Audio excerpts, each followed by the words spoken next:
బాగుండాలని అవ్వ ఎన్ని గుళ్ళు గోపురాలు తిరుగుంటుంది. కనీసం ఆవిడ కోసమైనా వెళ్ళక్కర్లా? నేను రానే. అమ్మమ్మ నేను రాను రాను రాను.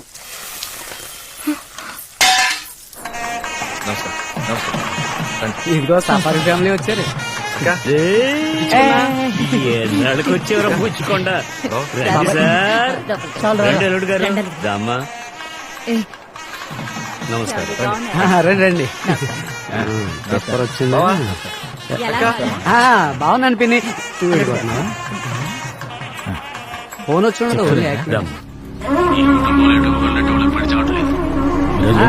రండి. అంతా మనం అనుకున్న ప్లాన్ ప్రకారం జరుగుతుంది. ఏంటి మినీ బస్ స్లో అయింది? ఏమైంది? తామర పువ్వుల చంద్రయ్య కంటూ ఊళ్ళో పేరు. మీ ఇంట్లో పెట్టే పొంగలకి పులిహోరకి దాన్ని తాకట్టు పెట్టలేను. అర్థమైన వాళ్ళు వచ్చారు. నాగండి, నా మాట వినండి. ఏంటి పాపం మినీ బస్ యూటర్న్ తీసుకుని వెళ్తుంది. అక్క రామ్మా. రండి రండి. అక్క ఇందిరా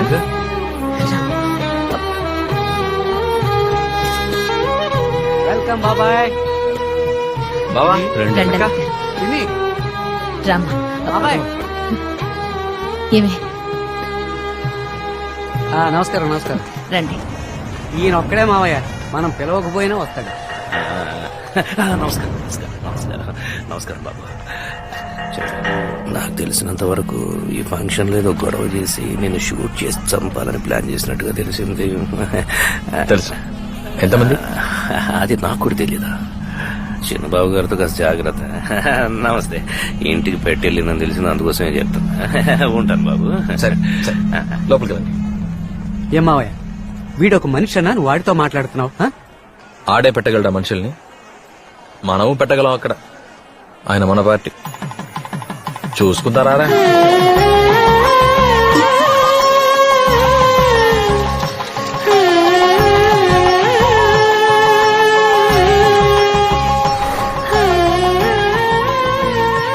మహారాణిలా ఉండమ్మా, బాగుంటావమ్మా. అల్లుడు మీరేంటి? పెద్దవాళ్ళు కదా మీరు, మీ ఆశీర్వాదం కావాలి. మీరు బాగుండాలి.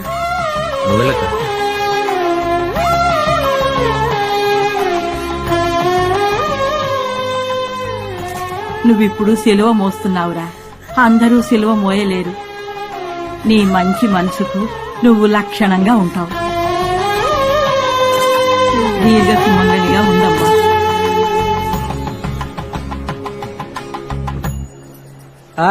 మిమ్మల్నే ఎంత దూరం శుభకార్యానికి వచ్చి ఎంగిలి పడకుండా వెళ్తారా?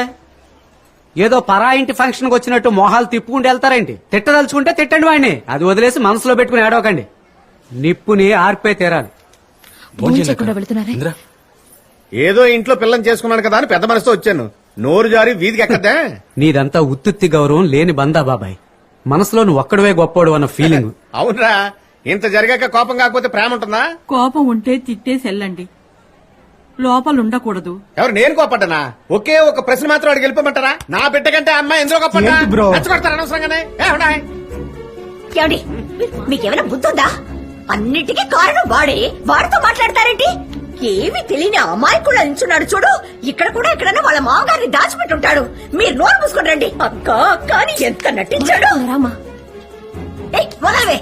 అమ్మా అక్క ఇలా చూడరా, రేపే నా కూతురికి నేను పెళ్లి చేస్తాను. నేనే మేనమావని బుట్లో తీసుకొస్తాను, సారె పెడతాను అని వచ్చావో నేను అసలే మంచిదాని కాదు చెప్తున్నాను. తమ్ముడు తమ్ముడు అని నెత్తిని పెట్టుకున్నాం కదరా. మేమింత ప్రేమించినందుకు మా అందరికీ బాగా బుద్ధి చెప్పాం. ఎక్కడైతే చెవులు కుట్టడం సీమంతం లాంటివి జరుగుతాయో అక్కడ 5 అక్క చెల్లెళ్ళం కలిసి పంచుకున్న సంతోషాలన్నీ నాశనం అయిపోయాయి. ఇప్పుడు ఎవరికి వాళ్ళు మొహాలు తిప్పుకొని వెళ్లిపోతున్నారు. ఎవరో ఒకరి కోసం ఇందరి సంతోషాలు చెడగొట్టావు కదరా. ఆ అమ్మాయిలో అంత గొప్పతనమే ఉందిరా. ఇప్పుడు కూడా ఆ అమ్మాయితో అక్క కూతుర్లనే చేసుకుంటానని చెప్పలేకపోతున్నావు కదా. ఆ మాటలన్నీ ఎందుకే ఇప్పుడు? మరెందుకు ఆ అమ్మాయి ఇంతవరకు పెళ్లి చేసుకోకుండా ఉంది? అమ్మా, నీ కొడుకు గురించి మాకు తెలీదా? ఆయన వాడికి ఆకుల్లో వడ్డిస్తాడు, కాని వాళ్ళకి కంచాల్లో వడ్డిస్తాడు. ఇది పట్టుకోమ్మా, నన్ను కొంచెం మాట్లాడిస్తారా? ఇదిగో చూడండి, మనం అందరం గుళ్ళో ఉన్నాం. మనస్సాక్షి అంటూ ఉంటే నిజం మాట్లాడండి. నా బిడ్డ ఏ రోజు మీకు తమ్ముడిగా ఏమీ చేయలేదా? నీ మొగుడికి ఉద్యోగం సద్యోగం లేదని 2 మినీ బస్సులు కొనిచ్చి ప్రతి నెల డ్యూ కడుతున్నాడు. ఇన్ని కబుర్లు చెప్పే సూరయ్య పేకాడుతున్నాడని అతని కోసం 2 టిప్పర్లు కొనిచ్చి వాటికి వాయిదాలు కట్టడంలే? మీ పిల్లల్ని చదివించడంలే? 3 ఆడపిల్లలకి పెళ్లిళ్లు చేయాలని బ్యాంకులో డిపాజిట్ చేసి పెట్టాడే నా బిడ్డ. సంక్రాంతికి దీపావళికే సారిచ్చాడా? శ్రావణ మాసానికి వచ్చారా, జాతరకు వచ్చారా, మీ పుట్టినరోజులన్నింటికి చీరలిస్తూ చేసింది తిరిగి దెప్పకూడదమ్మా. దీనికి చెయ్యకుండానే ఉండాల్సింది. అకేగా మాట్లాడేది, మాట్లాడి వదిలేమ్మా. నేనేం దెప్పడం లేదురా, గుర్తు చేస్తున్నాను. నా మనవరాళ్ళంతని ఇంకెవరో అమ్మాయిని కోడల్ని చేసుకోవాలని నేను ఆశపడ్డారా? అరే, వాడికంటూ కొన్ని ఇష్టాలుంటాయి, వాడికంటూ కొన్ని అభిప్రాయాలుంటాయి. వాడికి అమ్మాయిలో ఏం నచ్చిందో ఏమో ఇష్టపడ్డాడు. నా ఆశలన్నీ నా గుండెల్లోనే దాచుకుని నా బిడ్డకి ఒక తల్లిగా వాడిష్టపడ్డ పిల్లనే చేద్దాం అనుకున్నాను. ఏవే, నీకెలా మనసొచ్చిందే నా బిడ్డను తిట్టడానికి? నీకు పిల్లలు లేనందుకు నువ్వు నేను బాధపడిన దానికంటే నా బిడ్డనే ఎక్కువగా బాధపడింది. నీ మొగుడిని నన్ను ఆసుపత్రులు తిప్పిన దానికంటే ఎక్కువగా వీడే నిన్న అక్క అక్కని ఆసుపత్రులే కాకుండా గుళ్ళకి గోపురాలు కూడా తిప్పాడే. ఆ బిడ్డలు లేని కొరత నీకు తెలియకూడదని వేళ పాళ లేకుండా రాత్రి పగలు మీ ఇంట్లోనే పడి చచ్చాడు కదే.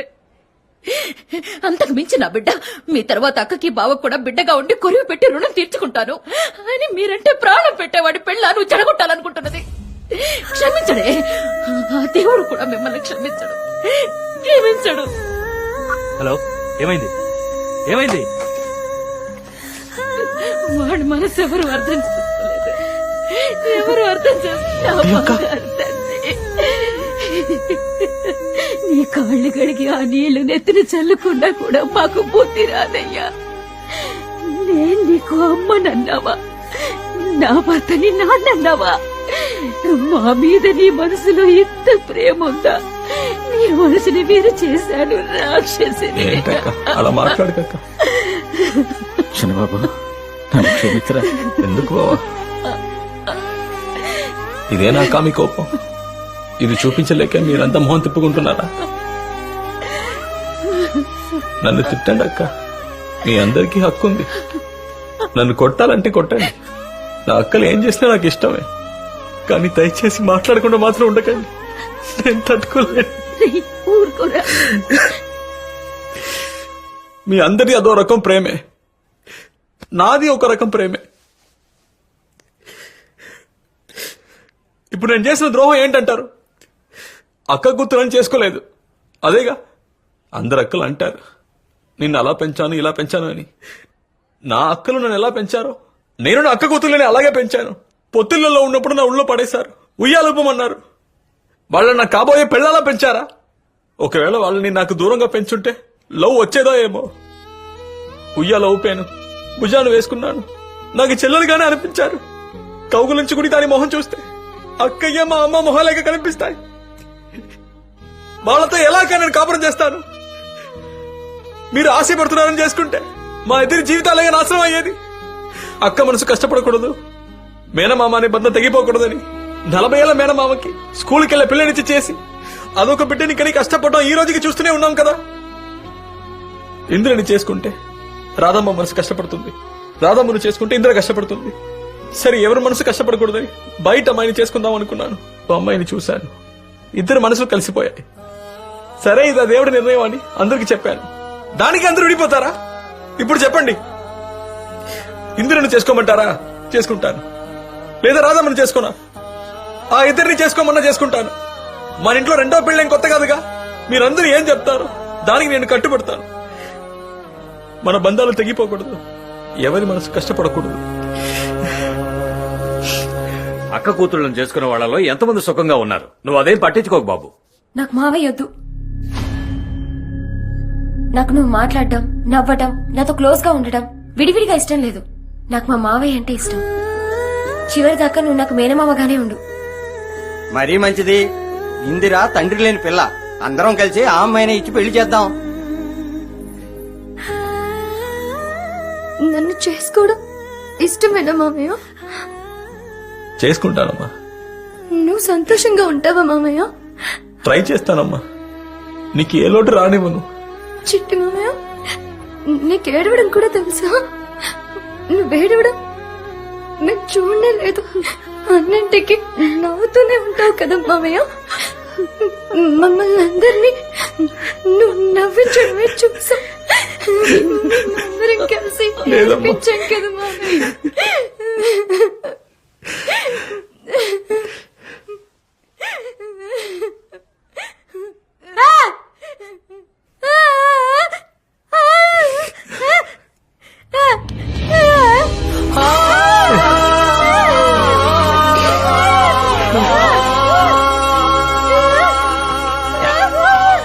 వాడు మన ఆస్తి.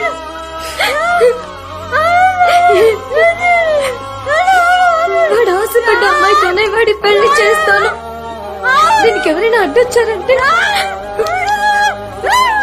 నేనే వాళ్ళని ముక్కలు ముక్కలుగా నరికి పారేస్తాను.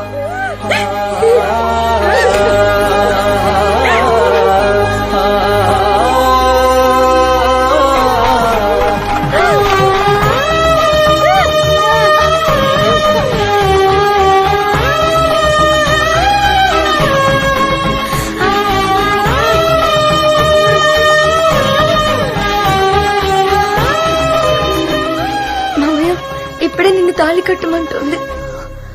ఈవిడ పిలిచారని నేను వచ్చాను. దీనికి మా నాన్న ఒప్పుకోరు. భయపడొద్దమ్మా. మా బావలిద్దరూ మీ మీద చాలా కోపంగా ఉన్నారు. పరిస్థితులు కొన్ని సమస్యలు అవే సరిదిద్దుతాయి. నేను వచ్చి మీ నాన్నగారితో మాట్లాడతాను. ధైర్యంగా వెళ్ళరమ్మా.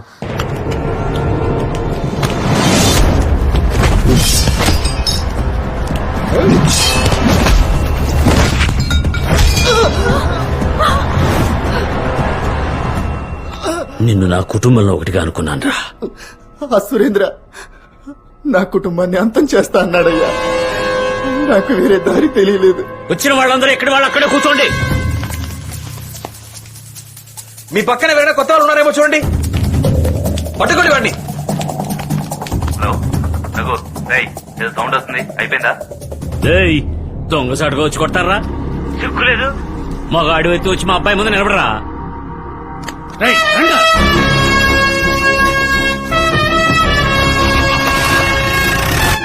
చిన్నబాబు, ఈ అమ్మాయిని ఇంటికి తీసుకెళ్ళి